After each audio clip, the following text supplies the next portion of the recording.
You are wasting everyone's time with your ignorant questions, Nora. Alpha Marcus's voice cut through the Grand Council chamber like a blade, sharp and designed to humiliate. This is a matter for those with actual power, actual understanding. Not for a wolfless Omega who should be serving drinks, not speaking. The laughter that followed was worse than the words themselves. It echoed off the stone walls of the ancient meeting hall, bouncing back at Nora from every direction, from every powerful wolf seated around the massive oak table. Alphas from 12 different packs, their betas, their advisors, all of them laughing at her. All of them looking at her like she was nothing, less than nothing. A mistake that had somehow wandered into a room where she did not belong. Nora felt heat crawl up her neck, felt her hands trembling where she clutched the treaty document she had been reviewing. She had only been allowed in this room because her father, Beta of the Blood Moon Pack, needed someone to take notes. A secretary. A silent, invisible presence. But she had read the treaty. She had read it 3 times, actually. And each time the same glaring problems jumped out at her.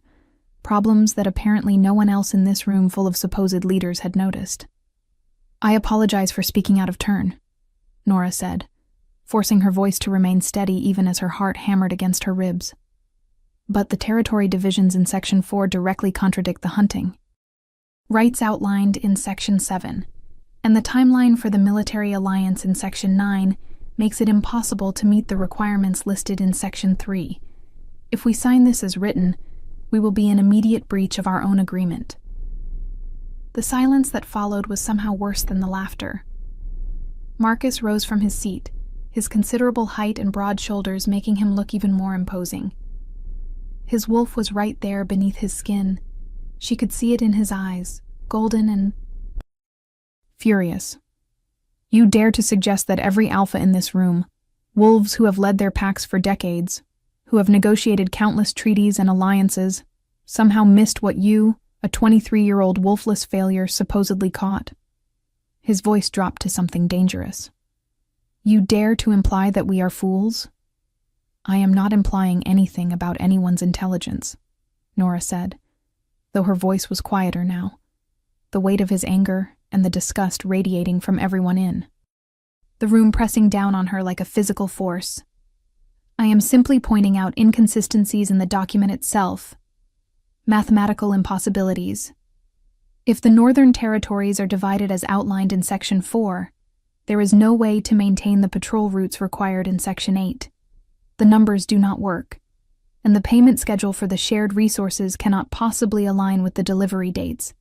These are not matters of opinion or strategy. They are facts." Her father stood, abruptly, his chair scraping loudly against the stone floor. Nora saw the fury and embarrassment on his face, and knew she had crossed a line she could not uncross. "Nora, leave. Now. You have embarrassed yourself in this pack enough for one day." But it was Alpha Damon of the Silvercrest Pack who spoke next, his handsome face twisted with contempt. "This is what happens when we allow weakness to persist out of misplaced compassion. She should have been exiled years ago. A wolf without a wolf has no place among us, certainly no place questioning her betters." "The treaty is fine," Beta Catherine added, her voice dripping with condescension. "The treaty has been reviewed by the finest legal minds in all 12 packs. If there were problems, actual problems, they would have been found by now. What you are doing, girl, is desperately seeking attention, trying to make yourself seem important, seem valuable, when we all know the truth. You are neither." More laughter, more looks of disgust and pity and contempt. Nora felt something inside her cracking, that careful wall she had built over years of rejection and ridicule, over a lifetime of being told she was worthless, was finally starting to crumble. Maybe they were right. Maybe she had imagined the problems. Maybe her desperate need to prove she had value, to prove she could contribute something despite lacking a wolf, had made her see conspiracies and errors that were not actually there. She opened her mouth to apologize again, to leave as her father had commanded, when a voice spoke from the shadows at the back of the room. A voice that made every single wolf in the chamber freeze. She is correct. The voice was deep, cold, and carried the kind of authority that made it impossible to ignore or disobey. Nora turned with everyone else to see a figure step forward from where he had been standing so still, so silent, that she had not even registered his presence. Kieran Ashford, the Alpha King. Nora's breath caught in her throat. She had never seen him in person before. No one saw the Alpha King unless he wanted to be seen. He ruled the largest and most powerful pack in North America, controlled territories that spanned thousands of miles, commanded the loyalty and fear of every pack under his domain. He was legend and nightmare combined, a wolf so dominant, so utterly ruthless, that even other alphas submitted to him without question. And he had been in this room the entire time, watching, listening. Kieran moved forward into the light, and Nora felt her body react in ways she did not understand. He was tall, well over 6 feet, with broad shoulders and a predator's grace that made it clear he could kill everyone in this room without breaking a sweat. His hair was dark, almost black, cut short but somehow still managing to look untamed. His face was all hard angles and sharp edges, handsome in a brutal, unforgiving way. But it was his eyes that held her. Silver, not the gold of a normal wolf, but pure silver, cold and assessing and utterly merciless. "Your Majesty," Alpha Marcus stammered, dropping immediately into a submissive posture, his head bowed. "We had no idea you were present. We would never have conducted business so casually if we had known." Every other wolf in the room followed suit, dropping their gazes, bowing their heads, showing their throats in the ultimate gesture of submission. Every wolf except Nora, who was too shocked to move, too confused to remember protocol. Kieran's silver eyes locked on hers, and she felt the full weight of his attention like a physical thing. It was terrifying. It was electrifying. It made every nerve in her body come alive in a way she had never experienced. "The Omega is correct about every single point she raised," Kieran said, his gaze still fixed on Nora, even as he addressed the room. "The treaty as written is deliberately designed to fail. The contradictions she identified are not accidents or oversights. They are traps, carefully constructed traps meant to ensure that the moment you sign this document, you will all be in breach of its terms. Which means the pack who authored this treaty, who proposed this alliance, will have legal grounds to declare war on all of you simultaneously." The temperature in the room seemed to drop 20 degrees. Nora watched as confusion and then dawning horror spread across the faces of the assembled alphas. "That is impossible," Alpha Damon said, though his voice lacked conviction. "The Nightshade Pack proposed this alliance in good faith. They have been our allies for generations." Kieran finally looked away from Nora, his cold gaze sweeping across the council members. "The Nightshade Pack was infiltrated 8 months ago. Your trusted allies are being controlled by the Silverfang Syndicate, a group that has been systematically working to destabilize and eventually conquer every major pack in this territory. This treaty is their endgame. You sign it, you become bound by terms you cannot possibly fulfill. They declare justified war, and they take everything you have while the Council of Elders stands by and does nothing because technically, legally, you broke the treaty first." The silence was absolute. Nora could hear her own heartbeat, could hear the sharp intake of breath from her father, the barely audible whimper of fear from one of the younger betas. "How do you know this?" Alpha Marcus asked, his face pale. "Because I have been hunting the Silverfang Syndicate for 2 years," Kieran said coldly.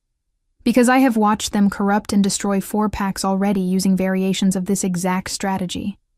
And because I came to this meeting specifically to stop you from making the same fatal mistake. I expected to have to explain the trap myself. I did not expect a wolfless Omega to see it first." His eyes found Nora again. and there was something in his gaze now that had not been there before. Interest. Assessment. Something that made her skin feel too tight, too hot. If you are enjoying this story, do not forget to leave a like and subscribe to the channel for more emotional stories like this one. Your Majesty, if what you say is true, then we are already in danger, Beta Catherine said, her earlier condescension completely gone, replaced by genuine fear. The Nightshade representatives are due to arrive tomorrow for the formal signing ceremony, if they realize we know about the trap. She did not finish the sentence. But she did not need to. Everyone understood. If the Silverfang Syndicate realized their plan had been exposed, they would likely attack immediately, before the packs could organize a defense. They will not realize anything, Kieran said, because we are going to sign the treaty. The shock in the room was palpable. But Your Majesty, you just said it is a trap, Alpha Marcus protested. It is a trap, Kieran agreed. Which is why we are going to spring it on our terms, not theirs. We will sign the treaty, but we will modify it. Small changes, subtle changes that fix the contradictions the Omega identified while appearing to be minor clerical corrections. The Silverfang Syndicate will not notice until it is too late. And when they try to declare war based on breaches that no longer exist, we will have them exactly where we want them. It was brilliant. Ruthless and dangerous, but brilliant. Nora found herself leaning forward slightly, her mind already racing through the implications. Through what would need to be changed, and how to make those changes appear insignificant. Who will make these modifications? Alpha Daemon asked. It will need to be someone with an exceptional eye for detail, someone who understands both the legal language and the strategic implications, and it will need to be done tonight, before the Nightshade representatives arrive. Kieran's gaze had not left Nora. She will do it. Every head in the room turned to stare at her. Nora felt her stomach drop. Your Majesty, I cannot possibly, she started. But Kieran cut her off with a slight gesture of his hand. You can, and you will. You saw what 12 alphas, 20 betas, and half a dozen specially trained legal advisors missed. You saw it clearly enough to speak up in a room full of predators who wanted nothing more than to tear you apart for your impertinence. That takes both intelligence and courage, both of which I need for this task.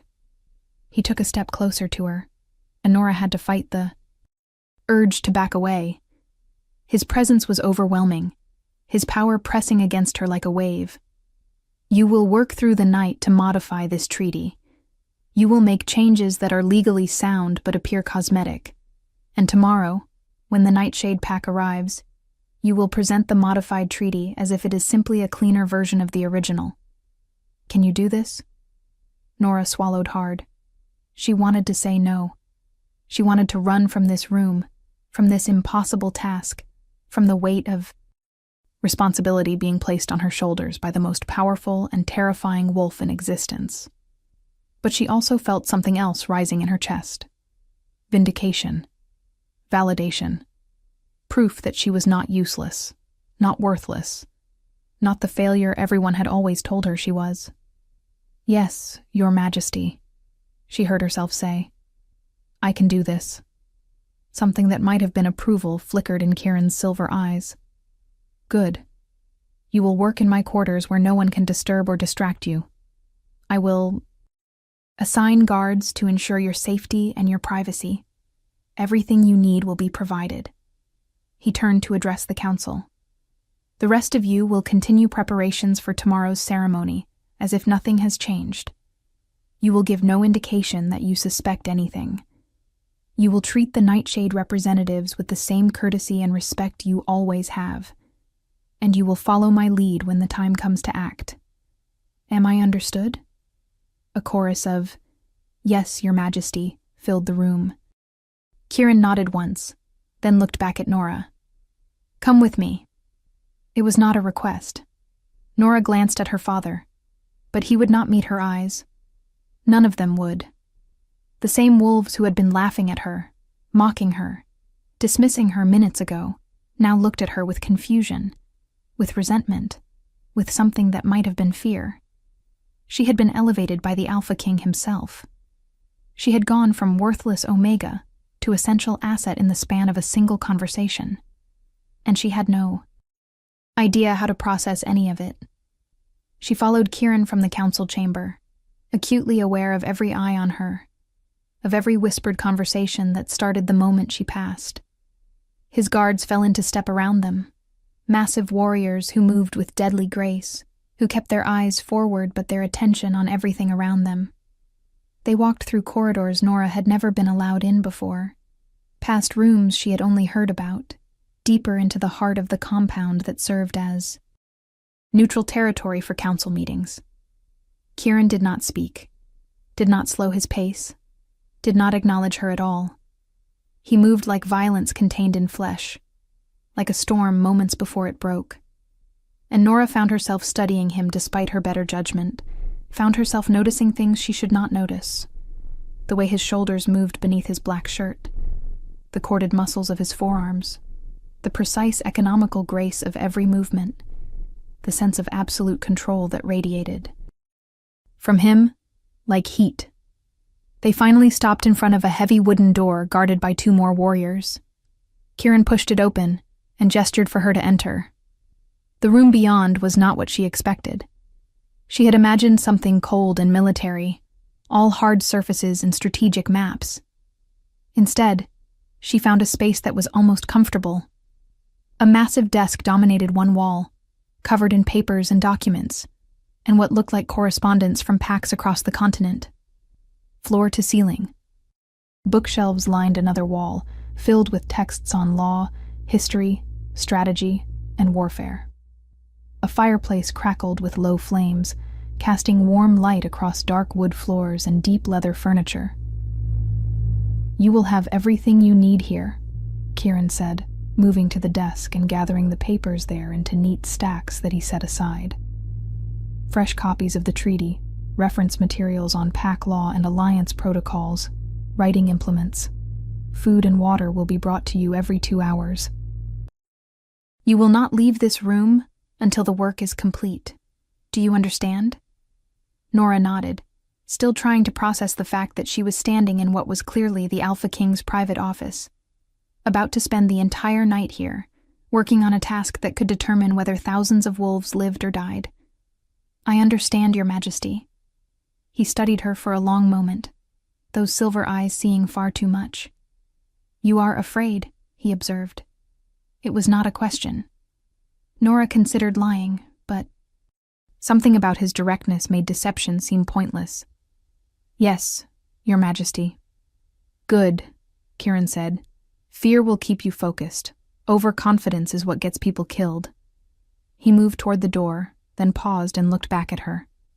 "Why did you speak up in the council chamber? You knew they would mock you. You knew they would try to humiliate you. You have lived your entire life being dismissed and degraded by wolves, who think power can only come from strength and dominance. So why risk making yourself a target yet again?" Nora opened her mouth, closed it, tried to find words for something she had never fully articulated even to herself. "Because I was right," she finally said. "Because I saw something that needed to be said, something that could save lives, and staying silent just to protect myself from embarrassment felt like cowardice. I would rather be humiliated for speaking truth than complicit in disaster through silence." Something changed in Kieran's expression. It was subtle, just the slightest softening around his eyes, but it transformed his entire face for a heartbeat, made him look less like a nightmare and more like a man. "That is the difference between you and them," he said quietly. "You understand that real strength is not the absence of fear. It is the choice to act despite it." Then he was gone, the door closing behind him with a soft click, leaving Nora alone in the Alpha King's private office with the treaty to rewrite and a weight on her shoulders that felt like it might crush her. She stood there for a moment, letting herself feel the fear, the doubt, the sheer impossibility of what she had been asked to do. Then she took a deep breath, walked to the desk, and picked up the first copy of the treaty. She had work to do. The hours that followed blurred together into a haze of concentration. Nora read through every page of the treaty, taking notes on every contradiction, every impossible timeline, every trap carefully hidden in legal language designed to confuse and overwhelm. And there were so many, far more than she had identified in her initial reading. The Silverfang Syndicate had been thorough. They had woven their trap through dozens of clauses and subclauses, creating a web that would have been almost impossible to escape once signed. Almost. But almost was not the same as impossible. Nora began making changes. Small things at first. Adjusting a date here, clarifying a territorial boundary there, rewording a section. On resource sharing to remove an ambiguous phrase that could be interpreted in multiple contradictory ways. Each change had to be subtle enough to seem like minor clerical housekeeping, while actually removing a strand of the trap. It was like diffusing a bomb while making it look like you were just polishing the casing. She lost track of time. Food appeared on the desk at regular intervals, and she ate without tasting it. Water was refilled, and she drank without noticing. The fire was tended by silent servants who came and went like ghosts. And she worked. She worked until her eyes burned, and her hand cramped from writing, and her back ached from hunching over the desk. But slowly, steadily, the treaty transformed. The traps were neutralized. The contradictions were resolved. The impossible timelines were adjusted to something actually achievable. And through it all, she made sure every change could be justified as a reasonable clarification or correction. Nothing that would raise suspicion. Nothing that would alert the Silverfang Syndicate that their plan had been discovered. She was so deep in concentration that she did not hear the door open.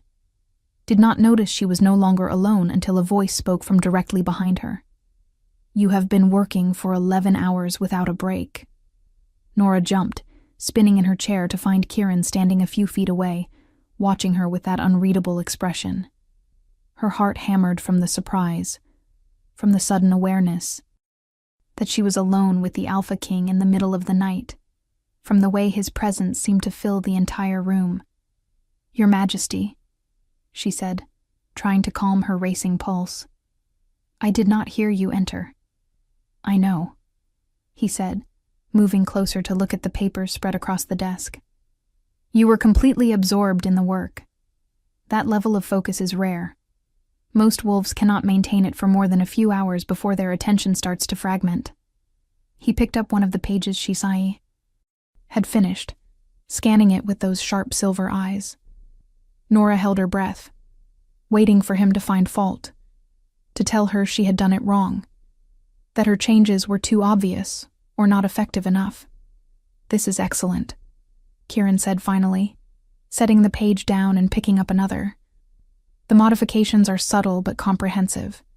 You have not just fixed the contradictions I identified. You have found others, layers of manipulation I had not even noticed yet." There was something in his voice that sounded almost like surprise, like he had not expected her to be this good. "You have removed 13 separate traps from this section alone, while making it appear that you simply improved the clarity of the language. That is exceptional work, Nora." The sound of her name and his voice did something strange to her nervous system. No one had ever said her name like that before. Like it mattered. Like she mattered. "Thank you, Your Majesty," she managed. Kieran set the papers down and turned to face her fully. In the firelight, with shadows cutting across his face, he looked even more dangerous than he had in the council chamber. But there was something else there too. Something in the way he was looking at her that made her skin feel too sensitive, made her aware of how small and defenseless she was compared to him, made her aware of things she had never let herself think about before. "You are not afraid of me anymore," he observed. "You were terrified in the council chamber, terrified when I brought you here. But now, after 11 hours of working in my space, surrounded by my scent, you are calmer." "Why?" Nora blinked, caught off guard by the question. Was it true? She examined her own emotional state and realized he was right. The fear that had been thrumming through her veins all evening had faded to something else, something that was not quite comfort, but was not terror either. "I suppose because you have given me no reason to be afraid," she said. Slowly. "You have been nothing but direct and fair with me. You recognized the value of my observations when no one else did. You trusted me with an important task, instead of dismissing me the way everyone else always has. Fear usually comes from unpredictability, from not knowing what to expect. But you have been entirely consistent." Kieran tilted his head slightly, studying her like she was a puzzle he was trying to solve. "Most wolves are afraid of me because of what they know I am capable of. Because they have heard the stories of what happens to those who cross me, who threaten my pack, who challenge my authority. The fear is not about unpredictability. It is about the very predictable consequences of defiance." Nora met his gaze, surprised by her own boldness. "But I have not defied you, Your Majesty. I have done exactly what you asked. Why would I fear predictable consequences when I have no intention of doing anything to trigger them?" Something flashed in those silver eyes. Something hot and sharp and almost hungry. "You are either exceptionally brave or exceptionally naive." "Perhaps a bit of both," Nora admitted. "But I am also practical. You are the Alpha King. You could kill me with one hand without breaking a sweat. Being afraid of that fact does not change it. So I might as well focus on what I can control, which is doing my job well enough that you have no reason to want me dead." The corner of Kieran's mouth twitched. It was not quite a smile, but it was. Close. "You have a remarkable way of looking at things." "It comes from being powerless," Nora said quietly. "When you do not have strength or status or a wolf to protect you, you learn to find other ways to survive. You learn to be useful. You learn to see things others miss, because that is the only value you can offer. You learn to speak truth even when it is dangerous, because lies are a luxury you cannot afford when you have nothing else to trade on." The air between them felt charged. Suddenly, heavy with something Nora could not name. Kieran took a step closer. Close enough that she had to tilt her head back to maintain eye contact, close enough that she could feel the heat radiating from his body. "You think you are powerless," he said, his voice dropping to something low and rough.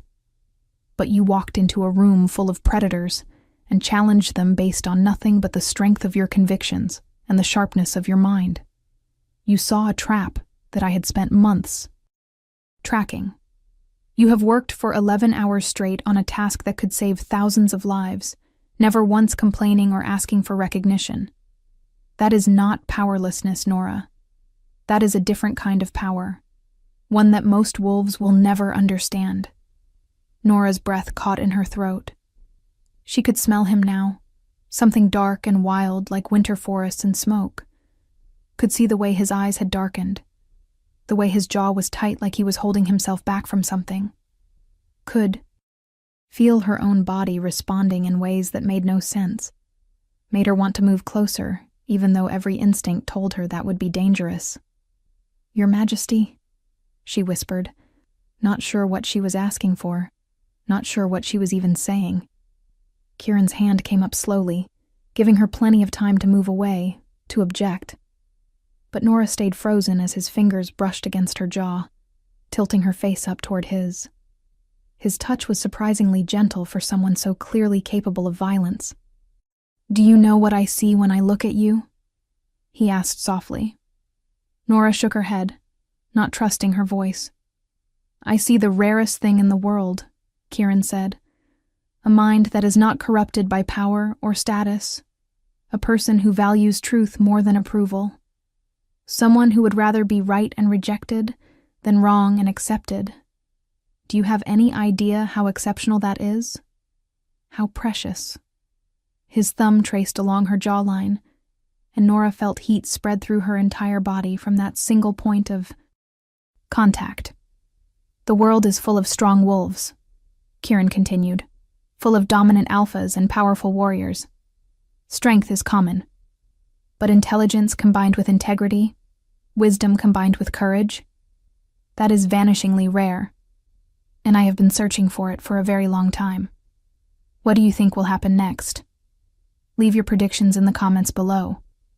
Nora could not breathe, could not think, could only stare up at the Alpha King and wonder what was happening, what this meant. Why? He was looking at her like she was something valuable instead of something disposable.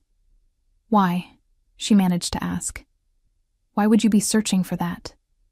Kieran's expression shifted, became something almost vulnerable for just a moment. Because ruling requires more than strength and fear. It requires strategy and wisdom. It requires seeing 10 moves ahead, understanding consequences and connections that others miss. And I am tired, Nora. Tired of being surrounded by wolves who only know how to submit or challenge, who see every interaction as a contest of dominance, who cannot think beyond the hierarchy. I need someone who sees what I see, who understands what I understand, who can stand beside me not because they are forced to submit, but because they choose to be there. His hand dropped away from her face, and Nora almost whimpered at the loss of contact. Kieran stepped back, putting distance between them, and she saw him visibly reassert control over himself. "Finish the treaty," he said, his voice back to its usual cold authority. "You have a few hours yet before dawn. I want it completed before the Nightshade pack arrives." Then he was gone again, leaving Nora shaking and confused, and feeling like the entire world had just shifted beneath her feet. She sat back down at the desk and tried to focus on the work, but her mind kept replaying the way he had touched her, the things he had said, the raw want she had seen in his eyes before he locked it away. The Alpha King had just told her she was exceptional, precious, that he had been searching for someone like her. What did that mean? And why did it terrify her almost as much as it thrilled her? She forced herself to concentrate, to push aside the chaos of emotions and focus on the task at hand. There would be time to process everything else later.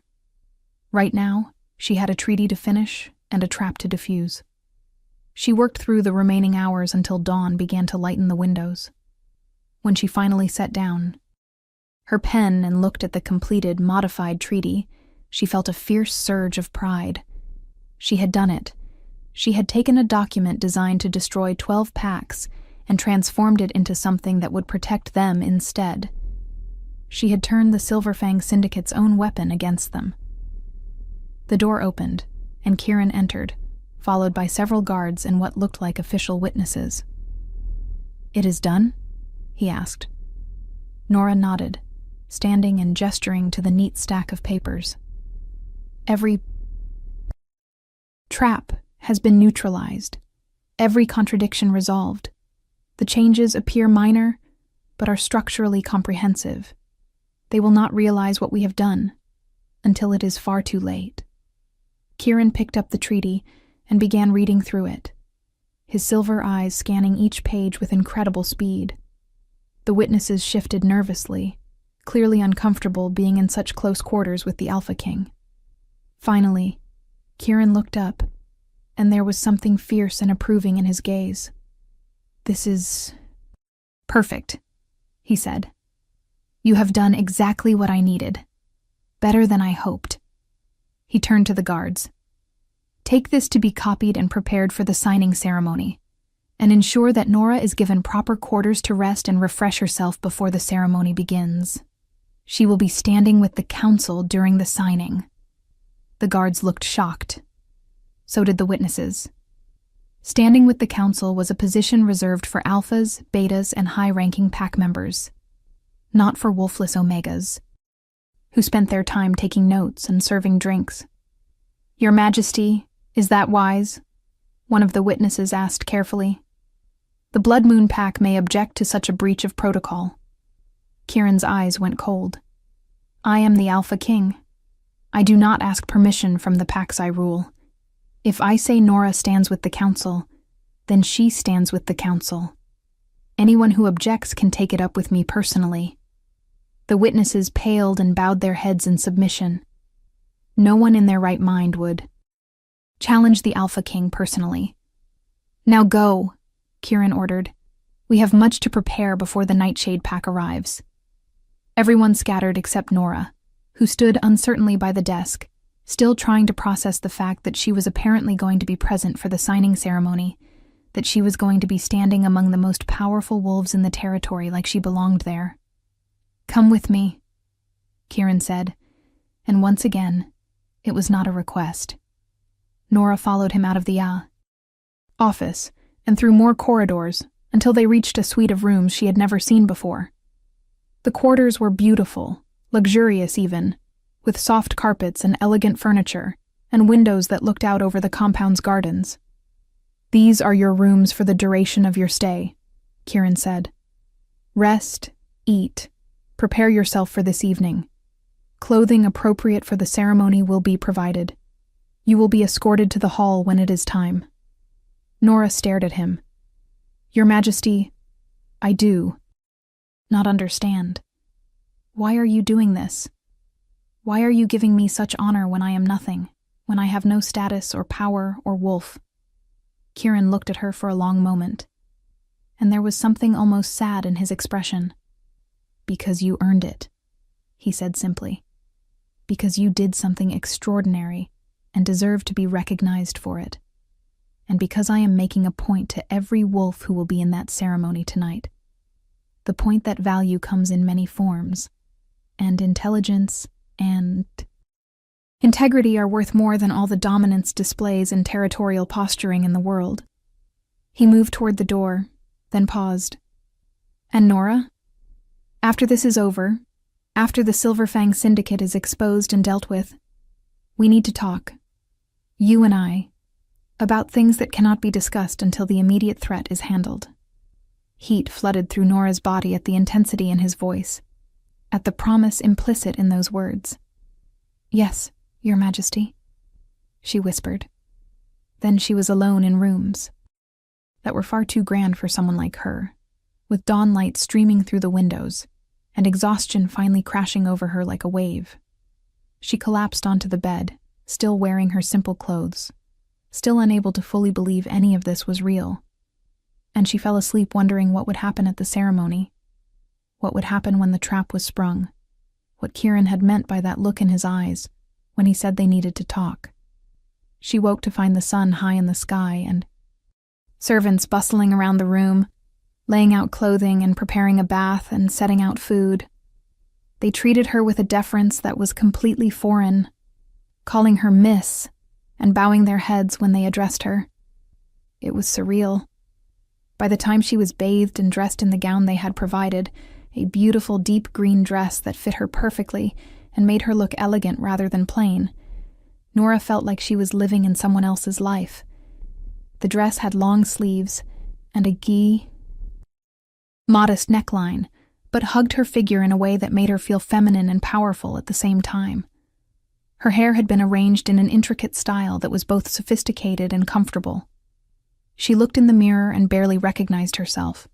An escort of guards arrived precisely on time to take her to the ceremony hall.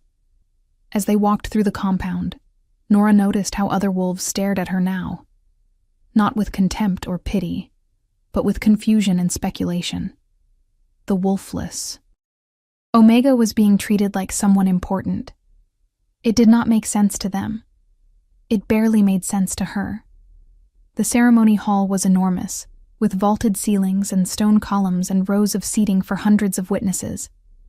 At the front, a massive table had been set up with the treaty displayed prominently. The 12 alphas were already there, along with their entourages. And standing off to one side, dressed in formal black that made him look even more intimidating than usual, was Kieran. His eyes found her the moment she entered the hall. Nora felt the weight of his gaze like a physical touch, felt something electric pass between them even across the distance. One of the guards escorted her to a position near the front, just behind where the alphas would stand during the signing. It was a place of honor, of witness, of importance. She could feel the stares, could hear the whispered speculation, could sense the resentment from some and the curiosity from others. Her father looked like he wanted to sink through the floor. The other Blood Moon Pack members looked between her and Kieran with barely concealed shock. Then the doors at the far end of the hall opened, and the Nightshade Pack representatives entered. There were 5 of them, led by Alpha Thorn, a powerful wolf in his 50s with gray-streaked hair and cold eyes. They walked with confidence, with the assurance of wolves who thought they held all the cards. They had no idea their trap had been dismantled. They had no idea they were walking into an ambush of their own making. The ceremony began with formal greetings and traditional acknowledgments of territory and respect. Nora watched it all with her heart pounding, wondering when Kieran would make his move, when the truth would come out. The treaty was presented, the modified version that looked so innocuous, but was actually completely different from what the Silver Fang Syndicate had designed. Alpha Thorn and his representatives reviewed it carefully, and Nora held her breath, terrified they would notice the changes. But they did not. Why would they? The changes looked minor. Cosmetic. Clarifications and corrections that any competent administrator might make. They had no reason to suspect that every trap they had carefully laid had been neutralized. One by one, the Alphas approached the table and signed the treaty. Each signature was witnessed and sealed with blood and power, the ancient way of binding wolves to their word. When all 12 Alphas had signed, Alpha Thorn stepped forward with a smile that did not reach his eyes. "With this treaty, our packs are united in alliance," he said formally.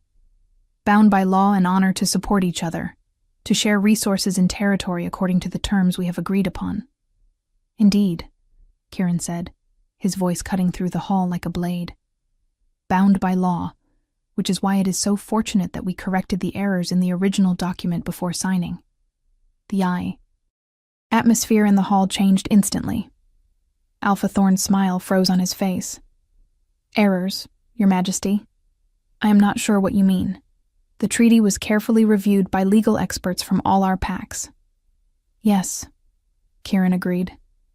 "And yet somehow, those legal experts missed dozens of contradictions, impossible timelines, and clauses that would have put every pack in immediate breach of the agreement the moment the ink dried. Curious, is it not?" Thorn's face went pale. "That is absurd. There were no such problems." Kieran gestured, and guards brought forward documents, laying them out on the table. "This is the original treaty you proposed, and this is the version we just signed. Allow me to point out the differences." What followed was devastating. Kieran walked through every trap, every contradiction, every carefully hidden mechanism that would have destroyed the allied packs. He did it methodically, clinically, making it impossible to deny or deflect. And with each revelation, Alpha Thorn and his representatives looked more trapped, more desperate. "You have been infiltrated by the Silver Fang Syndicate," Kieran said coldly. "Your pack has been corrupted and used as a weapon against your former allies. This treaty was designed to legally justify a coordinated attack that would have left all 12 packs vulnerable to conquest." Thorn tried to protest, tried to claim ignorance, but it was too late. The other Alphas were on their feet now, fury and betrayal radiating from them in waves. The Nightshade representatives were surrounded, outnumbered, and completely exposed. "You will submit to investigation," Kieran ordered. "Your entire pack will be examined for Silverfang corruption. Those who are found to be complicit will face execution. Those who were innocent will be given the choice to join other packs or rebuild under new leadership. And you, Thorn, will tell me everything you know about the Silverfang Syndicate's plans and operations. You will do this willingly, or I will tear the information from your mind and leave you a broken shell. Your choice." Thorn collapsed to his knees, submission and terror overwhelming his pride. "Your Majesty, please. I did not know. They approached me, offered me power, promised me that my pack would be elevated. I did not understand the scope of what they planned. I swear I did not know it would lead to this." "Ignorance is not innocence," Kieran said. "But cooperation may earn you a quicker death than you deserve." He turned to address the gathered wolves. This is what happens when we allow greed and ambition to blind us to danger. This is what happens when we trust without verifying, when we prioritize status over substance. The Silverfang Syndicate nearly destroyed us all because they knew we would not look past our own hierarchies and prejudices to see the truth. His eyes found Nora in the crowd. They did not account for someone who values truth more than acceptance. Someone who would speak up even when it meant ridicule and rejection. Someone whose mind is sharp enough to see what others miss, and whose courage is strong enough to act on what they see. Every eye in the hall turned to Nora. She felt heat crawl up her neck as she realized what Kieran was doing. He was giving her public credit, public recognition, in front of every major alpha and hundreds of witnesses. Nora of the Blood Moon Pack identified the trap, Kieran said. She saw the contradictions and had the courage to speak up despite knowing she would be mocked and dismissed. She spent the entire night rewriting this treaty, neutralizing every trap while making the changes appear minor enough to avoid suspicion. She is the reason you are all still free, still alive, still in control of your territories. Remember that the next time you think power can only come from dominance and strength. The silence in the hall was absolute.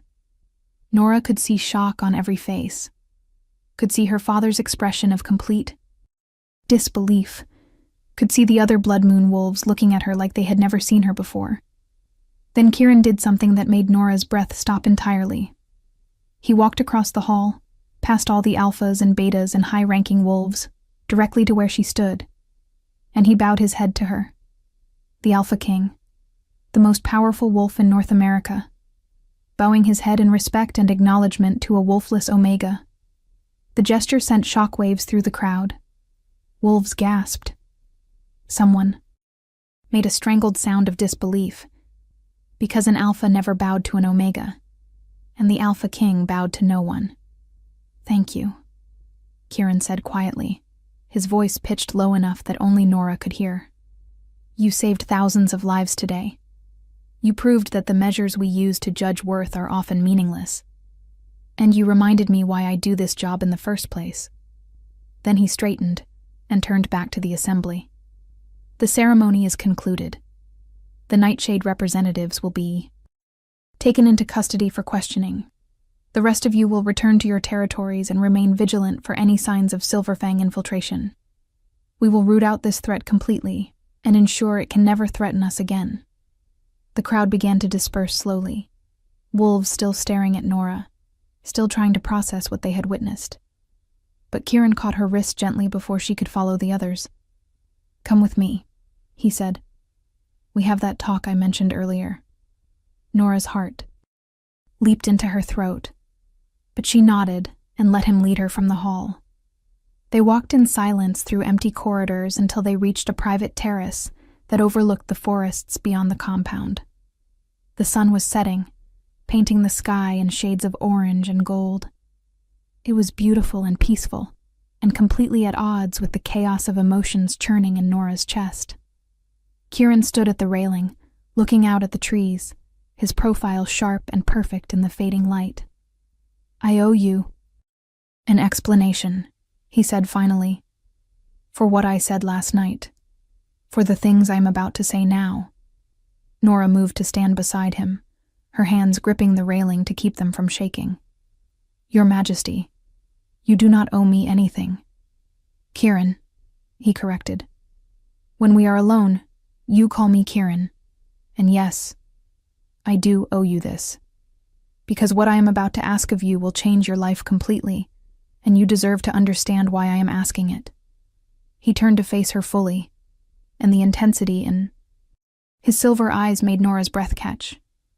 "You are my mate, Nora." The world stopped. Time stopped. Everything stopped. "What?" Nora whispered, sure she had misheard. Sure this could not be real. "You are my mate," Kieran repeated. "I knew it the moment you spoke in that council chamber. The moment I heard your voice, caught your scent beneath all the others. The mate bond hit me like lightning, and I have been fighting to control it ever since because the timing was impossible. Because there was too much at stake. Because I needed you focused on the task at hand, rather than dealing with this. Nora shook her head, backing away slightly. That is not possible. I do not have a wolf. I cannot have a mate. The bond only works between wolves. That is what everyone believes, Kieran said. But it is not entirely true. The mate bond is more than just wolf to wolf. It is soul to soul. And your soul calls to mine so powerfully that it overrides every rule, every expectation, every limitation anyone ever imposed. He took a step toward her, and Nora felt tears prick her eyes because this could not be happening. This could not be real. Things like this did not happen to girls like her. I know this is overwhelming, Kieran said gently. I know you need time to process it. But I also need you to understand something crucial. I am not asking you to accept this bond because I am the Alpha King, and you are supposed to obey me. I am asking you to consider it because I believe we could be extraordinary together. Because your mind complements mine in ways I have never experienced. Because when I look at you, I see a partner, not a subject. I see someone who could stand beside me not because of hierarchy or obligation, but because we choose each other. Nora's hands were shaking. Her entire body was shaking. I do not understand any of this. How can I be your mate when everyone has always told me I am worthless? When I have spent my entire life being reminded that I am broken, incomplete, a mistake of nature? You are not broken, Kieran said fiercely. You are different, and different is not the same as lesser. The fact that you do not have a wolf does not make you incomplete. It makes you unique, and I suspect there is far more to your story than even you understand. He reached out slowly, giving her time to pull away, and took her hand. The contact sent electricity racing up Nora's arm, made her gasp at the intensity of it. Do you feel that? Kieran asked. That is the bond. That is your soul recognizing mine. Tell me you do not feel it. If you want to see how this story ends, make sure you are subscribed with notifications on. Nora could not lie. She did feel it. She had been feeling it since the first moment Kieran touched her face in his office, since the first time his eyes met hers. That pull, that magnetism, that sense of rightness that made no logical sense but felt more real than anything she had ever experienced. I feel it, she whispered. But I am afraid. Afraid that this is a dream I will wake up from. Afraid that I will disappoint you. Afraid that I am not strong enough or smart enough or worthy enough for whatever you think I could be. Kieran's thumb stroked across her knuckles, and the gentleness of the gesture made tears spill down her cheeks. You spent 11 hours solving a problem that had stumped the best strategic minds in 12 packs. You spoke truth to power when it could have gotten you killed. You rewrote an entire treaty overnight and did it so perfectly that no one could detect the changes. Nora, you are already strong enough. You are already smart enough. You have always been worthy. The only one who has not recognized that is you. He pulled her closer, slowly, carefully, until there were only inches between them. I am not asking for an answer right now. I am not asking you to accept the bond or agree to anything. I am simply telling you the truth. You are my mate. I want you by my side. Not as an omega, not as a servant or a trophy or an obligation, but as a partner, as an equal, as someone whose mind and courage and integrity make them invaluable in ways that have nothing to do with dominance or power. Nora looked up at him, at this dangerous, powerful, terrifying man who was looking at her like she was the most precious thing in his world. What happens now? She asked. Now you go back to your pack, Kieran said. You return to your life, and you think about what I have told you. Think about what you want, what you feel, what you need. And when you are ready, when you have made your decision, you come to me, or you do not. The choice is entirely yours. He leaned down, and Nora thought he might kiss her, thought her heart might actually stop from anticipation. But instead, he pressed his lips to her forehead, a gesture that was somehow more intimate than any kiss could have been. "I will wait," he murmured against her skin. "However long it takes. You are worth waiting for." Then he stepped back, putting distance between them even though Nora could see how much it cost him, could see the tension in every line of his body. "My guards will escort you home safely. If you need anything at all, you send word to me immediately. You are under my protection now, Nora. No one will harm you or dismiss you or belittle you again, not without answering to me." Nora nodded, not trusting her voice, not able to form words around the chaos of emotions threatening to overwhelm her. She let the guards lead her from the terrace, through the compound, to a car that would take her back to Blood Moon Pack territory. And the entire journey, she replayed everything that had happened, everything Kieran had said, the feeling of his hand in hers, and his lips against her forehead. She was the Alpha King's mate. It was impossible. It was terrifying. It was the most incredible thing that had ever happened to her. When she arrived back at the Blood Moon Pack house, she expected things to be different. Expected her father to acknowledge her. Expected the pack members to show some recognition of what she had done. But instead, she found hostility, resentment, fear. Her father would not look at her. Her mother avoided her.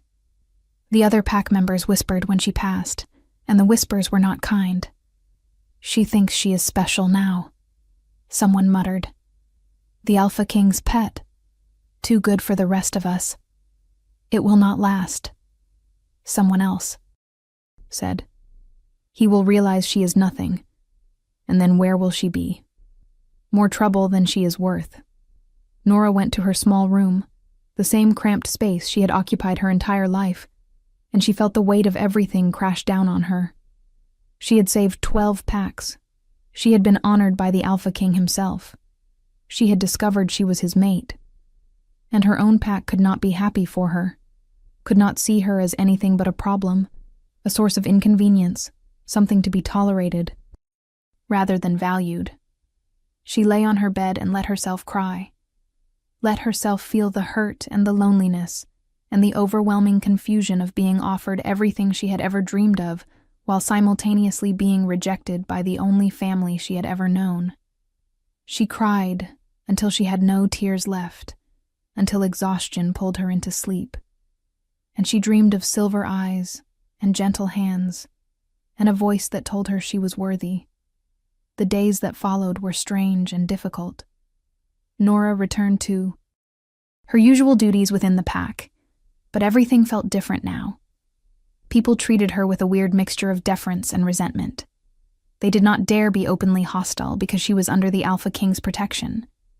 But they made it clear she was not welcome, not wanted, not truly part of them anymore. She received a message from Kieran every day. Sometimes it was just a simple check-in, asking if she was well, if she needed anything. Sometimes it was longer, sharing thoughts about pack, politics, or strategic concerns, treating her like the intelligent partner he claimed to see her as. She responded carefully, honestly, letting herself enjoy the conversations, even as she wrestled with the enormous decision facing her. Because accepting the mate bond with Kieran meant leaving everything she knew. It meant stepping into a world of power and politics, and danger that she had never been prepared for. It meant trusting that his interest in her was genuine, that she would not disappoint him, that she could actually be the partner he believed she could be. 2 weeks after the ceremony, Nora was in the pack library, one of the few places she could find peace, when she stumbled across an old book about wolf genetics and bloodlines. She was not looking for anything in particular, just seeking distraction. But something made her pull that particular book from the shelf. She opened it randomly and began reading. And what she found changed everything. There was a section on ancient bloodlines, on wolves with power so immense they did not manifest as typical wolf forms.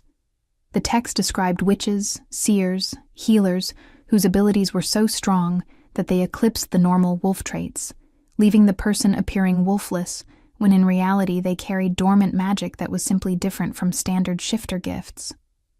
Nora's hand shook as she read. Could that be her? Could there be a reason she had never shifted, never manifested a wolf? Not because she was broken or incomplete, but because she carried something else entirely. She kept reading, growing more excited and more terrified with each page. The book mentioned tests, rituals that could help identify dormant magical bloodlines, and it specifically noted that such individuals often possessed exceptional intelligence, heightened perception, and resistance to typical wolf dominance because they were not meant to operate within the standard hierarchy. They were meant to stand apart, stand beside. She needed to know, needed to understand if this could be true. But the tests required resources and knowledge she did not have access to, unless she asked Kieran. Nora pulled out her phone and stared at it for a long time. Then she typed out a message. I found something. Information about my condition. I need help investigating it. If your offer still stands, I would like to come to you. The response came within seconds. My offer will always stand. I am sending a car for you now. Pack what you need. You are coming home. Home.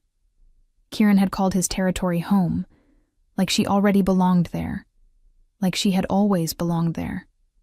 Nora packed quickly, taking only essentials. She did not tell her father or mother she was leaving, did not explain to anyone in the pack. They had made it clear she was not truly one of them anyway. Why give them the satisfaction of refusing to let her go? When the car arrived, driven by 2 of Kieran's personal guards, Nora climbed in without looking. Back. She watched the Blood Moon Pack territory disappear behind her and felt no regret. Only relief and hope. The drive to the Alpha King's main compound took 3 hours. Nora spent the time reading more of the books she had taken from the library, her excitement growing with each page. If this was true, if she really did carry dormant magical bloodlines, it would explain so much. Her ability to see patterns others missed, her resistance to being intimidated by dominant wolves, the way she had always felt like she did not quite fit anywhere.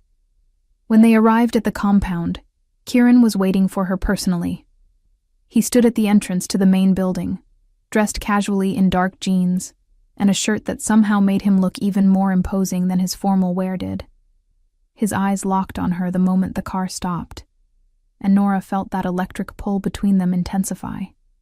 She got out of the car, clutching the book to her chest, and walked toward him. And then she was running. And he was moving to meet her, and they came together in the middle of the courtyard with enough force to steal her breath. Kieran's arms wrapped around her, pulling her against his chest, and Nora felt something inside her slot into place. Something that had been fractured and scattered her entire life suddenly felt whole. I have you, Kieran murmured into her hair. I have you, and I am never letting you go. Not unless you want me to. I do not want you to, Nora whispered back. I am terrified and confused, and I still do not understand most of what is happening. But I know I belong here. With you. I feel it. Kieran pulled back just enough to look down at her, and his expression was fierce and possessive and so tender it made her chest ache. Show me what you found.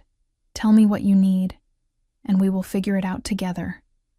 They spent hours in his private library, going through the book Nora had found, and cross-referencing it with texts Kieran had collected from across the world. And the more they researched, the more certain Nora became. She was not wolfless. She was something else entirely, something rarer and potentially more powerful. We need to perform the awakening ritual, Kieran said finally, looking up from a particularly old tome written in a language Nora did not recognize. It is described here. If you truly carry dormant magical bloodlines, this ritual will bring them to the surface. But I need to warn you, it will not be comfortable. Awakening power that has been suppressed for decades tends to be intense. Nora met his eyes steadily. I have spent my entire life believing I was broken. If there is even a chance that I am not, that there is a reason for everything I have been through, I need to know. I need to try. Kieran nodded. Then we do this tonight. I will gather what we need for the ritual. In the meantime, you should rest and eat. You will need your strength. But Nora caught his hand before he could move away. Kieran, if this works, if I do have power, what does that mean for us? For the mate bond? His expression softened. It means exactly what I told you before. You are my mate, my equal, my partner. The only difference is that now you will understand your own worth, your own strength.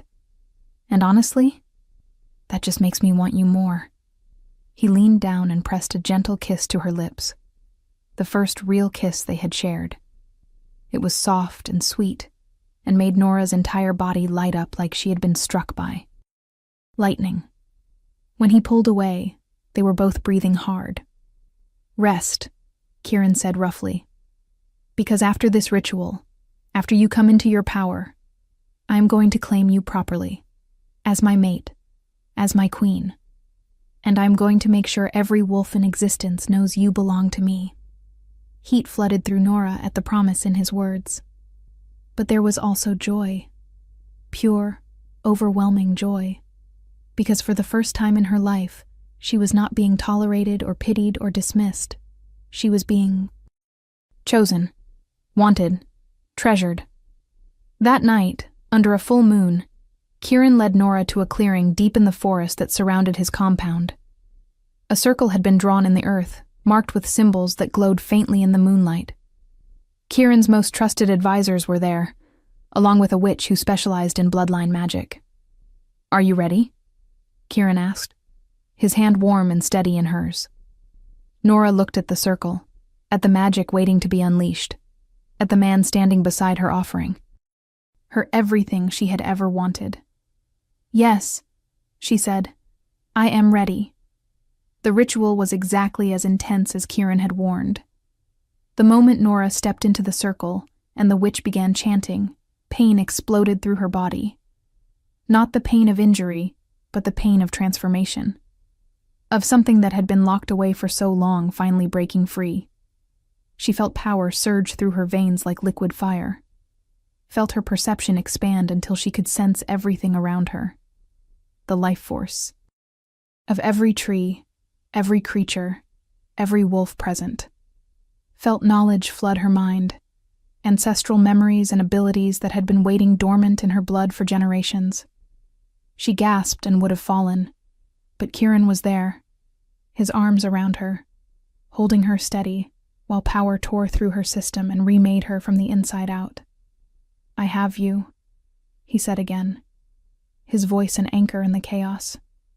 Stay with me, Nora. Let it happen. Let yourself become what you were always meant to be. Colors exploded behind her eyes. She saw visions of women who looked like her, powerful witches who had stood beside alpha kings throughout history, who had used their gifts to protect and guide and heal. She saw her mother's bloodline, traced back centuries to a coven of witches who had bonded with wolf packs to create something stronger than either species alone. And she understood finally why she had never shifted. Because she was not meant to be a wolf. She was meant to be something more. When the power finally settled, when the pain faded and Nora could breathe again, she opened her eyes to find Kieran staring at her with wonder. Your eyes, he said softly. They are glowing. Nora felt different. Stronger. More complete than she had ever felt in her life. She lifted her hand and watched as purple light danced across her fingers, responding to her will. I am a witch, she said, her voice filled with awe. A bloodline witch. That is why I never had a wolf. I was never meant to have one. The witch who had conducted the ritual stepped forward, tears streaming down her face. You are not just any bloodline witch, she said reverently. You carry the Moonweaver line, the rarest and most powerful of all magical bloodlines. Your ancestors were queens and counselors, healers and warriors. You are extraordinary, child. Nora looked at Kieran, who was still holding her, still looking at her like she was the most amazing thing he had ever seen. So I am your mate, not despite being wolfless, but because I am something else entirely. You are my mate, because you are you. Kieran corrected. The power is just confirmation of what I already knew, that you are exceptional, that you are exactly what I need, that we were meant to find each other. He swept her up into his arms, ignoring the observers, and kissed her deeply. Nora wrapped her arms around his neck and kissed him back, pouring all her relief and joy and love into the contact. Because yes, it was love. She loved him. This fierce, powerful, dangerous man who had seen her worth when no one else did, who had waited patiently for her to see it herself, who had given her the freedom to choose him rather than forcing her to submit. When they finally broke apart, both breathing hard, Kieran looked at the gathered witnesses. "Leave us," he commanded. "Now." They scattered quickly, the witch bowing deeply before disappearing into the trees. And then Nora and Kieran were alone in the clearing, with the moonlight and magic and the mate bond singing between them. "Mine," Kieran growled, his eyes flashing silver. "Say it. Tell me you are mine." "Yours," Nora breathed. "And you are mine. My mate. My king. My everything." Kieran claimed her mouth again, and this time there was nothing gentle about it. This was possession and promise and pure need. His hands tangled in her hair, holding her exactly where he wanted her while he kissed her, like he was trying to consume her soul. Nora kissed him back. With equal fervor, her newly awakened power sparking between them, feeding the connection, making everything more intense. When they finally came up for air, Kieran rested his forehead against hers. "I am taking you back to our rooms now, and I am going to spend the rest of the night showing you exactly how much you mean to me, how much I value you, how much I love you." Nora's heart stuttered. "You love me? From the moment you stood up in that council chamber and refused to be silenced?" Kieran said fiercely. "From the first time I saw you risk everything for the truth. Yes, Nora, I love you, completely, irrevocably, forever." Tears spilled down her cheeks, but they were happy tears this time, tears of joy and relief and overwhelming gratitude. "I love you too," she whispered. "I think I have loved you since you called me exceptional, since you looked at me and saw worth instead of worthlessness." Kieran kissed her tears away, then lifted her into his arms and began walking back toward the compound. "You are about to become the Alpha King's queen," he said. "You are about to take your place beside me as my equal and partner. The wolves who mocked you, who dismissed you, who tried to make you believe you were nothing, are going to bow to you. Are you ready for that?" Nora thought about her father's dismissal, about Alpha Marcus's cruelty, about every wolf who had ever laughed at her or pitied her or treated her like she was disposable. And she smiled. "Yes," she said. I am absolutely ready for that." The ceremony where Kieran officially claimed Nora as his mate and queen was held 1 month later. Representatives from every pack in North America attended, along with dignitaries from packs overseas. The hall was packed with the most powerful wolves in the world, and Nora stood at the front of it all, dressed in deep purple that matched her magical aura, her head held high, her hand firmly in Kieran's. When he proclaimed her his queen, his mate, his equal in all things, the hall erupted in cheers, most of them genuine, some forced, but all of them respectful because no one dared disrespect the Alpha King's chosen mate. Especially not when that mate was a Moonweaver witch with power that hummed through the hall like electricity. Nora saw her father in the crowd, saw him staring at her with regret and confusion and something that might have been pride far too late. She felt nothing looking at him.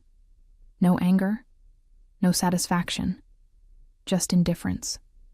He had his chance to value her and had chosen not to. That was his loss, not hers. After the ceremony, there was a reception that lasted hours. Wolves approached to offer congratulations and make alliances and curry favor with the new queen. And Nora handled it all with grace and intelligence, her diplomatic skills proving exactly as sharp as Kieran had believed they would be. But her favorite moment came when Alpha Marcus approached, his expression stiff and uncomfortable. "Your Majesty," he said, bowing to her deeply. "I must apologize for my behavior during the council meeting. I did not recognize your value, and I spoke to you with disrespect you did not deserve." Nora looked at him for a long moment, remembering his cruelty, his laughter, the way he had tried to humiliate her. "I accept your apology, Alpha Marcus," she said coolly, "and I suggest you learn from this experience. Power comes in many forms. Intelligence and integrity matter just as much as strength and dominance. Judge others based on their worth, not their status. You will make fewer enemies and have fewer regrets that way." Marcus bowed again and retreated quickly, and Nora felt Kieran's hand squeeze hers approvingly. "Perfectly handled," he murmured. "Gracious, but with just enough edge to make the point. You are going to be an exceptional queen." "I am going to try," Nora said. "I still have so much to learn." "We both do," Kieran assured her. "That is what makes this interesting. We get to learn together. We get to build something new together. A reign based not just on power and fear, but on wisdom and strategy and genuine partnership." He pulled her closer, right there in front of hundreds of witnesses, and kissed her soundly. "I love you, my brilliant, courageous, extraordinary mate. And I am going to spend the rest of my very long life making sure you never doubt your worth again." Nora kissed him back, not caring who was watching, not caring about protocol or propriety. "I love you too, my king, my mate, my home." Because that was what Kieran had given her. Not just power or status or recognition, though those were all wonderful. He had given her something far more precious. He had given her a place where she belonged. A place where she was valued not despite her differences, but because of them. A place where intelligence and integrity mattered more than hierarchy and force. He had given her a home, and she was never letting it go. If this story touched your heart, share it with someone who loves epic romance. Tell me in the comments, did you see this ending coming? Years later, when historians wrote about the reign of King Kieran and Queen Nora, they would call it the Golden Age. A time when the Pax were united not through fear, but through wisdom. When conflicts were resolved through strategy rather than violence. When intelligence was valued as highly as strength. And at the center of it all was a wolfless Omega who had been rejected and ridiculed and dismissed as worthless, who had risen to become the most powerful and respected queen in wolf history. All because one wolf had been wise enough to see her worth, and brave enough to claim her as his own.